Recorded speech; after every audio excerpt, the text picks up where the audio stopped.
Is your Ninja Crispi releasing excessive moisture during use? Let's troubleshoot the issue step by step. No tools required. We'll start with the simplest fixes and move to more involved solutions if needed. By the end of this video, your appliance will operate efficiently with minimal moisture buildup. Begin by checking the lid seal. A misaligned or damaged lid can trap steam, causing excess moisture.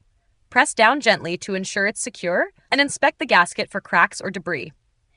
Next, adjust your cooking settings.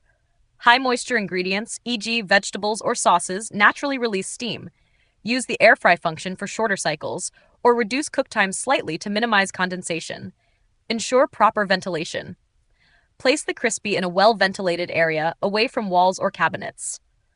Blocked airflow can trap moisture inside the unit.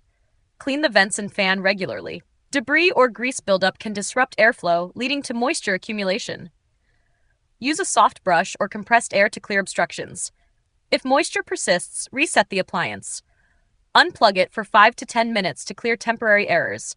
This also allows internal components to dry if condensation forms. For advanced moisture control, use the Combi-Steam Mode. This function balances steam and dry heat, reducing excess moisture while cooking. Still stuck? Use the link in the video description to access Ninja's troubleshooting guide. If this video helped, subscribe for more quick fixes. Have another issue? Let us know in the comments. We may feature it in a future video. Thanks for watching, and happy cooking!